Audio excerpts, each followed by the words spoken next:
We'll continue on again with the code talker.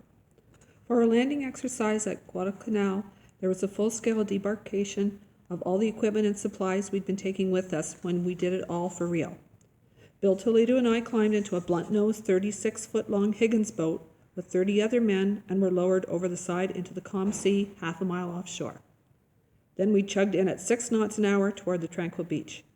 Okay, our officers yelled, "Go, go, go!" My combat pack was on my back, my rifle held at the ready. I jumped in, feeling the warm water fill my boots. It was strange knowing that American blood had darkened the surf of this land. I was landing on so easily, then my feet sank into the sand. For the first time, I was on soil where American Marines had died fighting the Japanese. I slogged bow-legged up from the beach as quickly as I could through the deep black volcanic sand. I was carrying an 80-pound TBX radio set strapped to my chest, so I wasn't able to run really fast. Bill waited for me at the edge of the jungle. I crouched next to him and looked back at the beach. Hundreds of Marines were calmly climbing out of the alligators. Some looked serious, but there was a lot of laughing and joking. Trucks and tanks roared down the ramps of LSTs. Planes buzzed low overhead. There were all the sounds of a full-scale training maneuver. Everything was running like clockwork.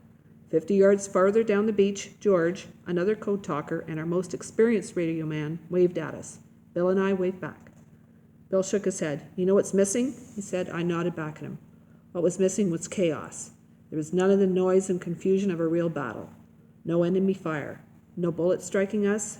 No mortar shells exploding. No wounded men screaming in pain or calling for their mothers. Instead, at one moment when everything was quiet, I heard the haunting cry of a bird echo out from somewhere deep inside of the jungle.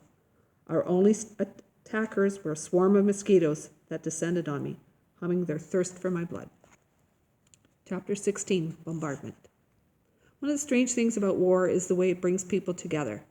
Before we left Guadalcanal, it reunited me with one of my buddies from basic training.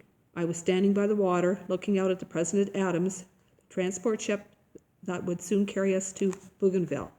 All of a sudden, a familiar voice drawled up from behind me. "Chief, that you?" I turned to look at the tall, blonde-haired, blue-eyed Marine beaming down on me. "Georgia boy," I exclaimed, holding out my hand. Instead of shaking it, he picked me up in a bear hug. "I am so dang glad to see you," he said. "I'm going to be with you on this here cartwheel, and I won't let nothing happen to my little Indian buddy."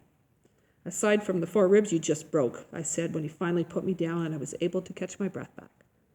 But I smiled as I said it. We Navajos know it's always good to see a friend. It's even better when you know that a friend is going to be at your side in battle. "What was that cartwheel Georgia boy mentioned?" "Operation Cartwheel. That's the name they gave the Allied plan of which our invasion of Bougainville was a part. It was a good name, for our aim was to turn things around. If we succeeded, the Allies would no longer be on the defensive. We would be on the attack. West of Bougainville were the islands of the Bismarck, Archipelago, and New Guinea. All of those were in Japanese hands. The biggest and most dangerous Japanese air base was at Rabaul on the northwest tip of New Britain Island. Every day, Zeeks and Vals, Kates and Bettys came streaming out of Rabaul to make life hard for our forces. Yes, grandchildren, I am sure that now you want to know what Zeeks and Vals and Kates and Bettys were. Well, just as we code talkers made up names for things, so too did the ordinary fighting men create nicknames for just about everything. They did so for the equipment used, like the name Alligator, given to our landing boats. And they did so for Japanese planes. Men's names were given to fighters and women's to bombers. Zeeks were Zeros, fast little A6M Japanese fighter planes. They could go 700 miles at 350 miles an hour without refueling and climb up to 4 miles high in 7 minutes. They had 2 machine guns in the nose, 2 wing-mounted cannons, and each plane carried a 500-pound bomb. Until our carriers got the new Grumman Hellcats in 1943, nothing in the sky could outfly a Zero. Val was one of the enemy's big, slow 2-engine bombers. Kate was a Japanese torpedo bomber, and Betty was their newer, faster Mitsubishi G4M, a twin-engine, long-range bomber. Why do we make up nicknames? Maybe they're easier to remember. Maybe, too, they just made frightening things more familiar, even a little funny in the midst of the seriousness of war. Personalizing a submarine that shells your beach every morning by calling it Oscar, or referring to that one sputtering bomber that flew over Guadalcanal as Washing Machine Charlie, made them less scary. A sense of humor can be just as important for a soldier's survival as a gun or foxhole. D-Day for Bougainville was November 1st, 1943. 35,000 of the enemy were on the island, but Admiral Halsey and his staff had what they thought was a good plan. Aerial reconnaissance had revealed where the main concentrations of Japanese defenders seemed to be, in the southern part of the island. So the best place to attack was on the western shore, a place called Empress Augusta Bay, 40 miles from the nearest large Japanese base on Bougainville's other side.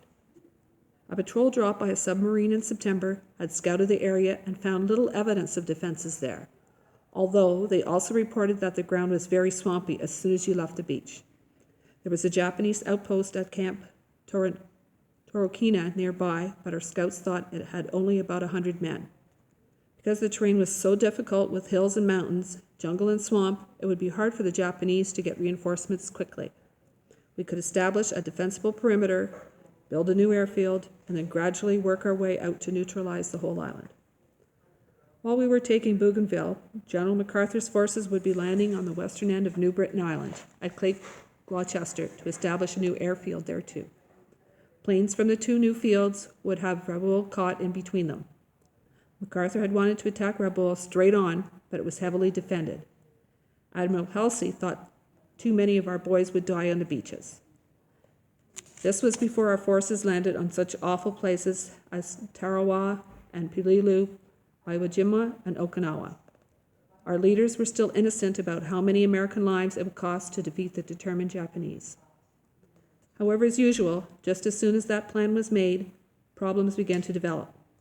Admiral Nimitz and the Navy were getting ready for the first attack on the Gilbert Islands, about 2,000 miles northeast of the Solomons.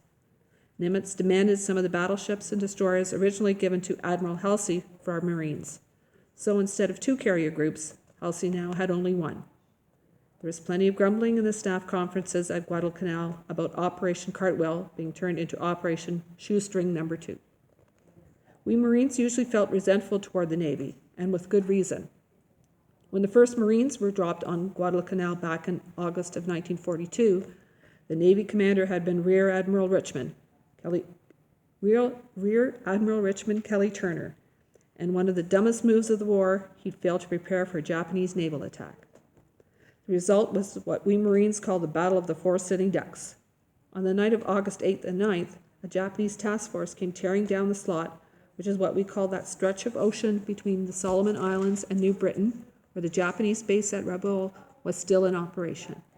They sank 4 American cruisers. Our whole fire support group was wiped out. Turner was forced to sail away with his supply ships only half unloaded.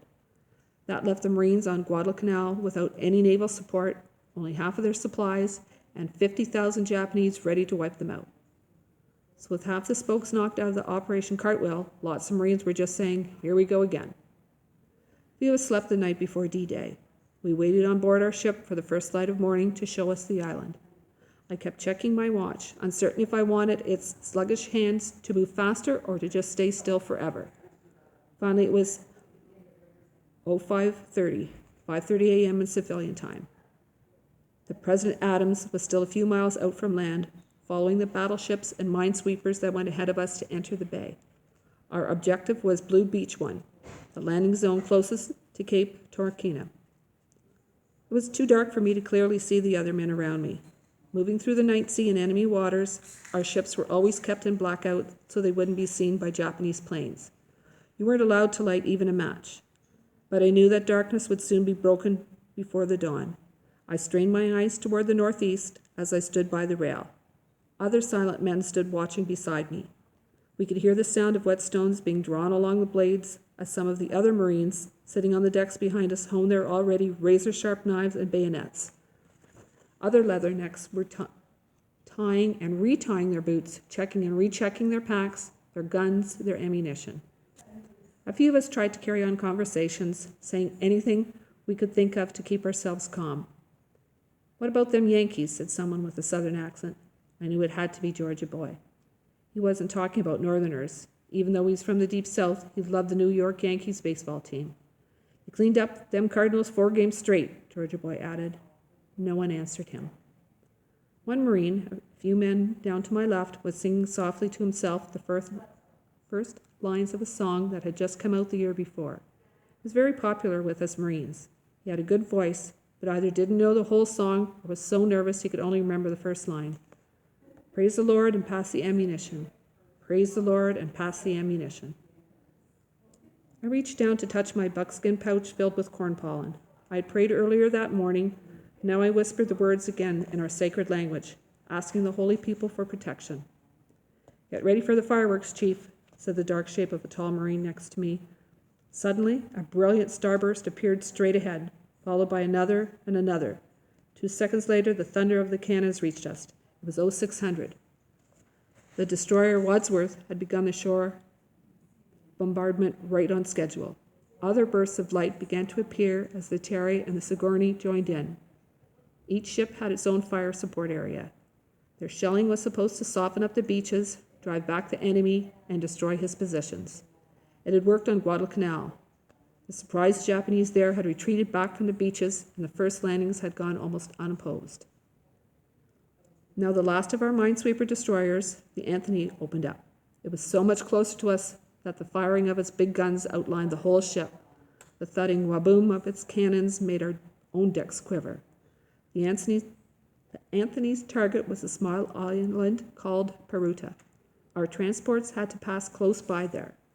The Anthony's 5 inchers roared off 2 gun salvos, one after another, though no return fire answered. On and on the shelling went. The whole sea ahead of us was alive with fire and drifting smoke. It was impossible to hear anything other than the constant, deep thudding booms of our naval bombardment. It was pounding like the giant heart of the war itself, or a great thunderstorm without an end. Bougainville was visible now in the hazy morning light. I saw explosions from shell strikes blossoming on its distant shore. I knew that men might be dying there, but what I saw at that moment didn't seem terrible. Those bursts of white fire from the guns, those red circles where shells landed, looked like exotic blossoms, flowers that bloomed, then faded in less than a heartbeat. The tall Marine standing next to me leaned his head close to mine. Although I could make out his features now by the light of the explosions, I'd never seen him before. He had a little black mustache and thick dark eyebrows that met over his eyes, almost like there was a caterpillar crawling over his brow. His dark eyes gleamed, and there was an excited wolfish grin on his face. I've never forgotten that face of his, even though I never saw him again. They're giving it to him, he yelled in my ear. Won't even be a worm left alive on that beach by the time we get there. I didn't yell anything back to him. Somehow I knew his optimistic words were not true. Our naval bombardment went on, and I could feel in my bones that there were still enemy soldiers alive on Blue Beach. They were dug deep into the ground in reinforced bunkers. They had not run away from their posts this time. Their hands were on their weapons. They were waiting to kill us.